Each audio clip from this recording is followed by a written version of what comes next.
O Senhor esteja convosco. Ele está no meio de nós. Proclamação do Evangelho de Jesus Cristo segundo Lucas. Glória a Glória a vós, vós, Senhor. Senhor. Naquele tempo vieram algumas pessoas trazendo notícias a Jesus a respeito dos galileus que Pilatos tinha matado, misturando seu sangue com o dos sacrifícios que ofereciam. Jesus lhes respondeu: Vós pensais que esses galileus eram mais pecadores do que todos os outros galileus por terem sofrido tal coisa? Eu vos digo que não. Mas se vós não vos converterdes, ireis morrer todos do mesmo modo. E aqueles 18 que morreram quando a torre de Siloé caiu sobre eles? Pensais que eram mais culpados do que todos os outros moradores de Jerusalém? Eu vos digo que não. Mas, se não vos converterdes, ireis morrer todos do mesmo modo. E Jesus contou esta parábola. Certo homem tinha uma figueira plantada na sua vinha. Foi até ela procurar figos e não encontrou. Então disse ao vinhateiro: Já faz 3 anos que venho procurando figos nesta figueira e nada encontro. Corta-a, porque está ela inutilizando a terra? Ele, porém, respondeu: Senhor, deixa a figueira ainda este ano. Vou cavar em volta dela e colocar adubo. Pode ser que venha a dar frutos. Se não der, então tu a cortarás. Palavra da salvação. Glória a Glória a vós. vós, Senhor. Per Evangelica dicta deleantur nostra delicta. Filhos, o tema que une toda a liturgia desse terceiro domingo da Quaresma é o tema da conversão. Eu insisto nesse tema, especialmente no período da Quaresma, porque é o grande apelo de Deus, o apelo que é sempre atual. Em todas as épocas, em todos os lugares, a humanidade precisa constantemente se converter. Conversão não é simplesmente, eu antes não vinha à missa e agora venho à missa, me converti. Não, começou. Não é um ato terminado, concluído. Até porque é um desafio ao qual teremos que dar uma resposta ao longo de toda a nossa vida. Não interessa se você já está desde pequeno no caminho de Deus ou que descobriu ele recentemente. É um desafio de todo santo dia. Sim, tem os seus inícios em que a gente, conhecendo a verdade, precisa adequar a própria existência à verdade conhecida. É diferente daquela mentalidade de hoje em dia que faz o contrário.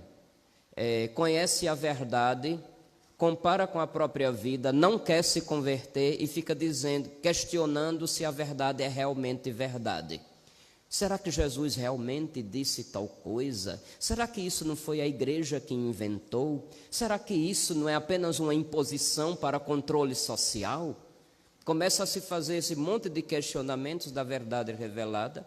E daqui a pouco as pessoas vão concluir que o evangelho está errado e é ele que precisa mudar, porque hoje em dia ninguém mais faz isso. Já ouviram esse discurso em algum lugar?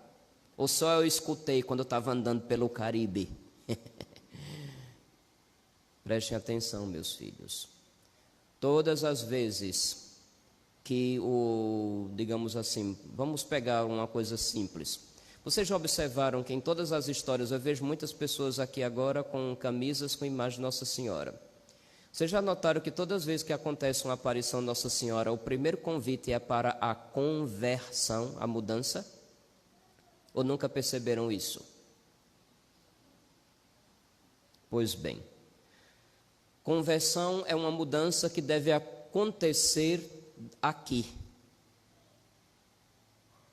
Muito mais do que aqui. Entendem a diferença?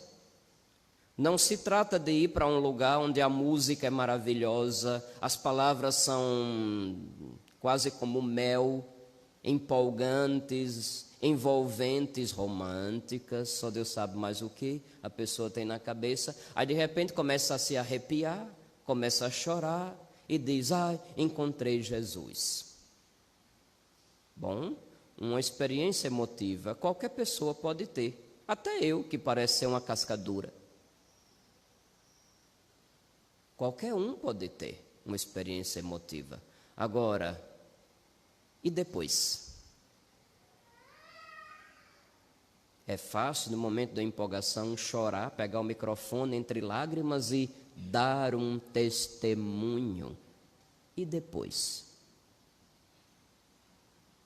Eu vejo muita coisa de experiência emotiva, pessoal, subjetiva das pessoas acontecendo e dizer, ali é Deus agindo. E depois? Deixou de mentir? Não. Então não foi Deus. Deixou a sem vergonhice? Não. Então não foi Deus. Deixou o veneno da língua? Não. Então não foi Deus. Passou a ser generoso? Não. Então não foi Deus. Se colocou a serviço dos mais pobres? Não.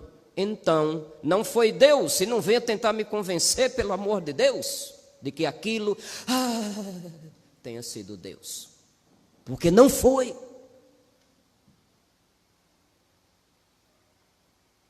Quando Deus age, as consequências vêm, talvez não no momento que Ele está agindo, mas vêm em seguida. A pessoa se sente, digamos assim, provocada, instigada a dar uma resposta de mudança de vida, de compreensão sobre tudo e sobre todos, e depois de ação, é chamada a agir. Se não acontece nada disso, não houve experiência de Deus, por mais que queiram chamar de curas e libertações. O que houve, na verdade, foi um transe coletivo, onde todo mundo foi estimulado no seu emocional a ter experiências emocionais. Se depois não mudam de vida, não foi Deus coisa nenhuma. A conversão começa pela mudança da mentalidade, meus filhos. São Paulo apóstolo vai usar o termo metanoia para se referir a esta mudança que deve acontecer na vida de quem encontra nosso Senhor. Metanoia é a mudança da mentalidade. Mentalidade é a forma como a gente entende a tudo e a todos. Que ideia você tem de você mesmo? Que ideia você tem de Deus? Que ideia você tem de como se relaciona com Deus? Como deve ser religião? Que ideia você tem das coisas no seu entorno? Como você reage quando passa por um despacho na encruzilhada? Deixa eu provocar logo. Quando você reage quando tem que passar por baixo de uma escada? Ave Maria! Pronto, quem subiu aqui ao coro da nossa matriz está ferrado. Porque passa embaixo de uma escada quando sobe, passa embaixo de uma escada quando desce. Como você reage quando cruza um gato preto no caminho? Eu estou provocando já, apelando para essas coisas, para vocês verem, pela reação de alguns que eu já vi aqui fazendo cara de susto, e dá para ver que a mentalidade não é católica. Dá para notar que é uma mentalidade pagã, onde se atribui um poder a coisas que não têm poder. Isso não é mentalidade cristã. Isso é mentalidade pagã.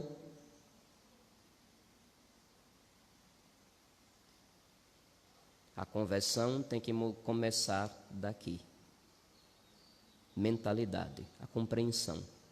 O que pensamos sobre Deus, principalmente nessas duas questões. O que pensamos sobre Deus e o que pensamos sobre nós mesmos. Quantas ideias erradas sobre Deus nós cultivamos, porque aprendemos de outros com mentalidade mal formada e transmitimos sem nos dar conta. O menino apronta, a mãe vai corrigir e diz como? Faça isso não, porque Deus castiga. Não é assim? Ou quando é dentro da igreja, não é Deus que castiga, não. O padre vai brigar. Mentira! Quem é meu paroquiano de mais tempo já deve ter observado. Quantas vezes vocês viram o menino gritando, pulando, fazendo de tudo? Quantas vezes me incomodei? Já disse, não me incomoda barulho de criança, me incomoda é barulho de adultos mal educados. Isso sim incomoda, porque os adultos sabem o que estão fazendo.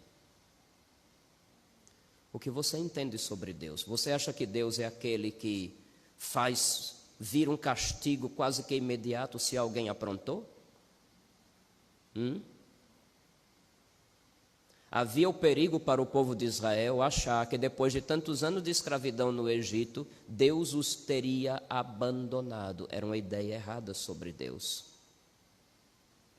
Tanto que quando ele se revela a Moisés, o próprio Moisés pergunta, sim, mas eu vou lá e eu vou dizer o quê? Como é o seu nome? Já tinha esquecido até mesmo quem era o seu Deus. Não se trata do nome em si.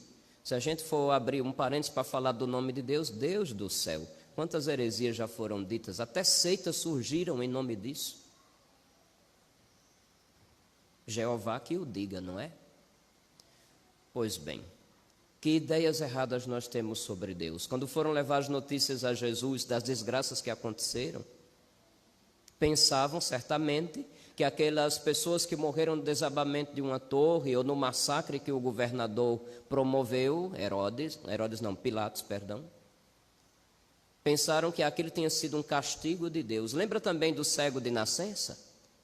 Daquela passagem, está no Evangelho de São João, a passagem do cego de nascença. O que é que aconteceu? Como os apóstolos questionam Jesus? Estão lembrados? Senhor, quem pecou?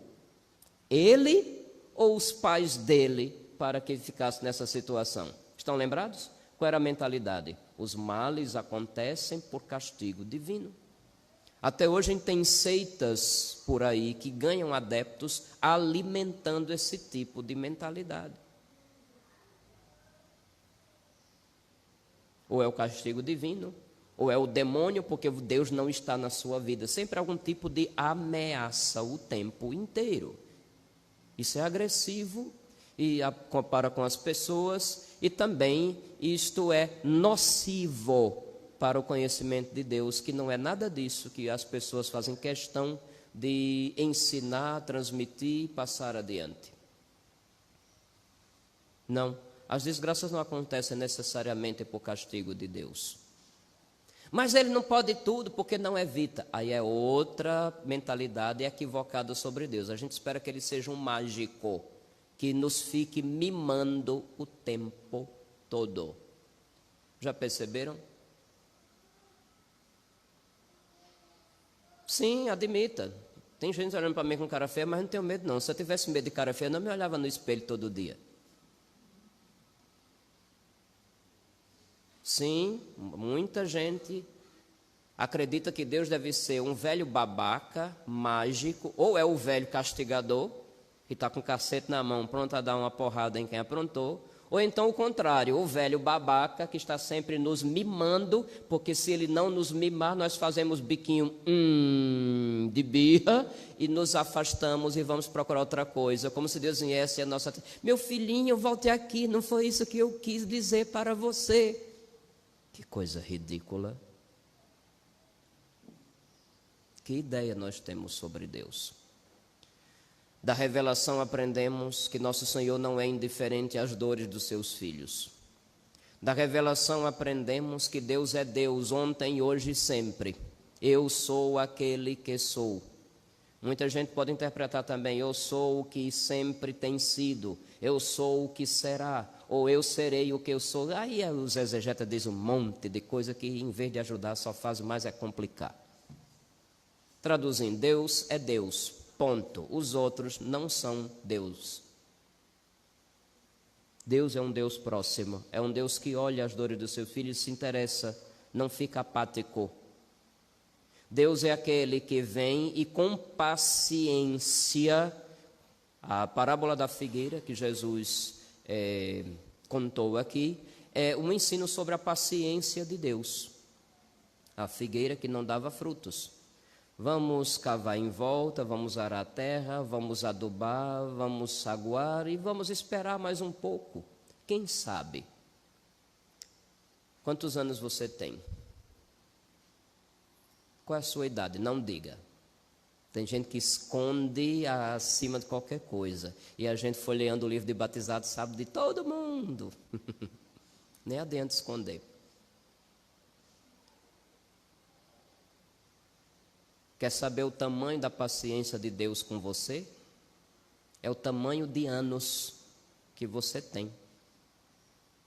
Ele tem sido paciente comigo há 50 anos. Já são 50 anos de chance. Tem gente que já está com a chance dada muito mais vezes maior do que a minha. A paciência de Deus é o tanto de tempo que dura a sua vida. Se devemos refletir sobre o que pensamos sobre Deus, também não devemos deixar de fora uma reflexão sobre o que pensamos de nós mesmos. Porque cada pensamento deste que pensamos sobre Deus também nos atinge diretamente. Porque, primeiro, se achamos que Deus é o velho carrancudo com o cacete na mão, pronto a dar uma porrada em quem aprontou, e eu vejo os outros sofrendo, eu tenho a tentação de me achar melhor do que os outros. E que quem está sofrendo é por castigo. Eu não estou sofrendo, então eu não mereço ser castigado. Pelo contrário, eu mereço ser abraçado, mimado, jogado no colo. Você tem de você esse conceito tão alto, é? Parabéns, porque eu não consigo ter de mim, não, um conceito desse jeito. O que você pensa sobre você? Se você pensa que Deus é o babaca que vai mimar os seus filhos, e vê o mínimo de coisas interessantes que acontecem na sua vida, como Deus mimando o tempo todo, isso também não é bom, não. É como se eu começasse a achar que eu mereço que Deus me trate de assim ou assado, especialmente mimando, colocando no colinho.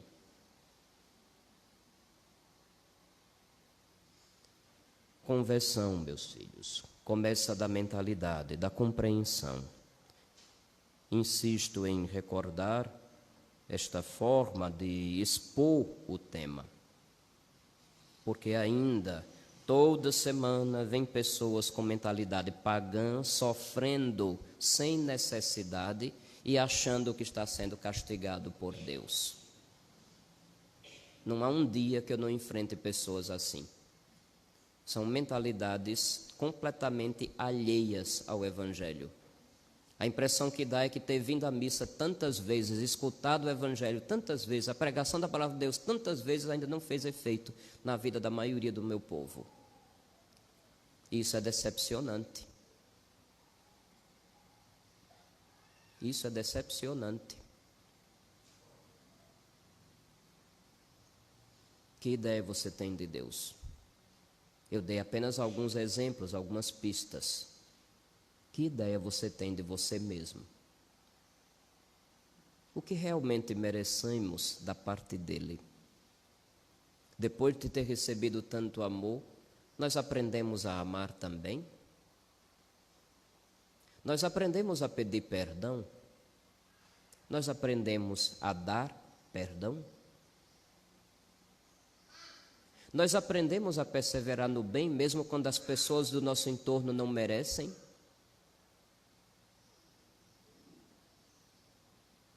Nós aprendemos que os mandamentos de Deus devem ser, se amamos a Deus de verdade, os mandamentos de Deus devem ser o critério principal para fazer as nossas escolhas na vida, sejam escolhas de qualquer espécie, escolher casar, escolher não casar, escolher esta profissão e não aquelas outras, escolher o modo como criamos e educamos os filhos, fazer nossas escolhas, inclusive políticas. Os mandamentos de Deus são critério para isso também, porque deveriam. Os mandamentos de Deus são critério para ver como nos relacionamos uns com os outros, como nos relacionamos com o resto do mundo.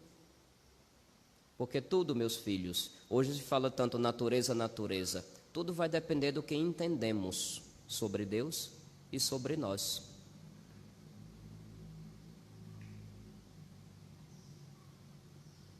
Eu tenho dito, talvez muita gente já tenha dito que é radical demais, que é duro demais, mas preciso sempre recordá-los. Não deixe para amanhã. Olha, não aprenderam não. 7 anos eu dizendo. Não deixe para amanhã o que devia ter feito ontem. Essa é para vocês entenderem qual é a urgência da gente se converter. Creio que o que a gente tem anunciado é de uma forma clara. Eu acredito que tenha linguagem clara, não apenas quando estou na homilia, pregando a palavra de Deus, mas nos colóquios que a gente tem pessoalmente com qualquer pessoa. Acredito que eu tenha linguagem clara quando dou os meus avisos.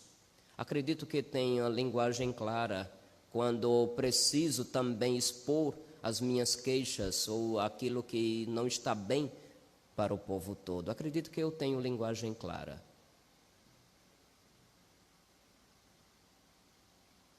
Rezo para que Deus dê essa mesma clareza ao meu povo. Porque é triste quando a gente é vítima da falta de clareza alheia.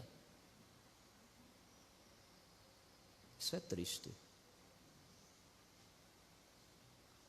Não deixe para amanhã o que você devia ter feito ontem. Que a graça do Senhor nos alcance.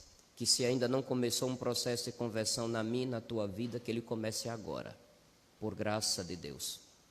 E como Ele é bom e deseja que todos salvem e cheguem ao conhecimento da verdade, para usar uma frase clássica de São Paulo apóstolo, tenho certeza que se pedirmos a graça da nossa conversão e daqueles a quem amamos, nosso Senhor não vai nos negar que esta graça ocorra o quanto antes. Louvado seja nosso Senhor Jesus Cristo.